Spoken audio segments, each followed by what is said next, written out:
Free marketplace of ideas, huh? I find that fitting considering how much you profit off your customers from this free market situation.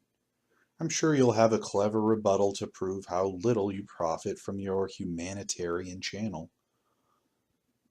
But ask yourself, is this Twitter drama really the best thing to share on an open marketplace of ideas? This brings me back to the days when your channel was nothing but a series of videos dedicated to creationism.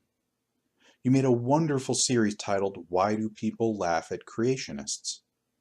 I understand that your channel is a bullshit debunking channel, and I appreciate that, just like I appreciate Penn Jillette or The Amazing Randy.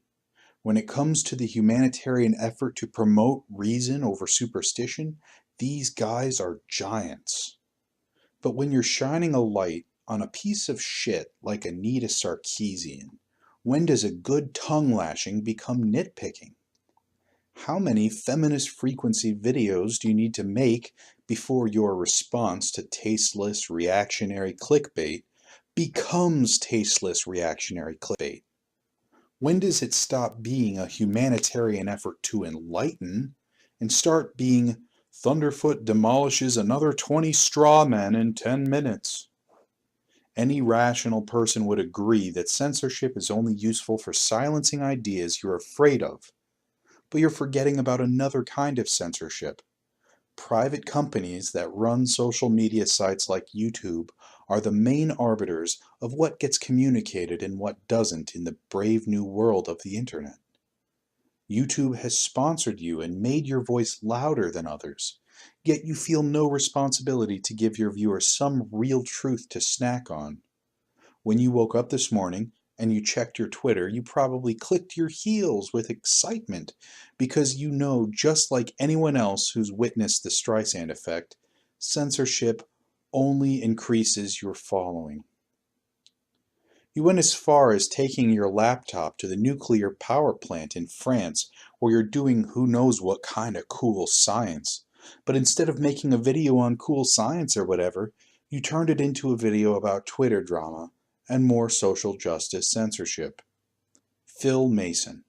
Filling people's heads with drama and Twitter tabloid garbage is arguably worse than producing nothing at all.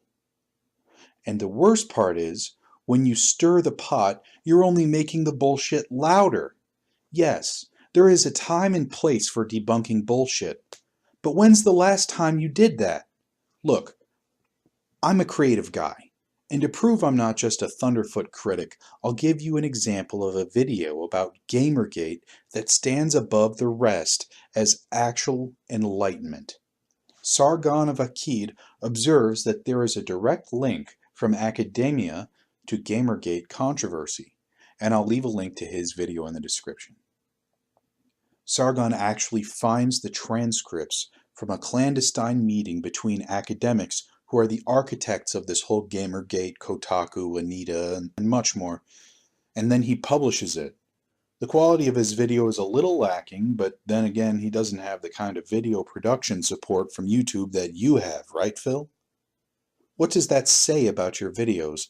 That his zero production cost expose is leaps and bounds ahead of everything you've made for months. It's like you're not even trying. Anyway, he goes on to show that corrupt gaming journalism is only an expression of what is being circulated in academia. He and the internet aristocrat have taken the fight to an academic battlefront where bullshit debunkers like you are needed most. There is real work to be done on this level, and actual conversations to be had about the shit these academics are mainlining into our kids' brains. And here's you, paddling around the kiddie pool of Twitter, pretending to stand for knowledge and justice. I don't think that you hold truth as the highest standard anymore, or you wouldn't bother with Anita's death threats. I think your highest standard is your ratings. And that's sad because I miss the old days when you created videos that were just made to enlighten the curious.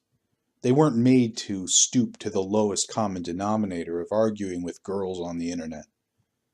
Anyway, that's my 2 cents.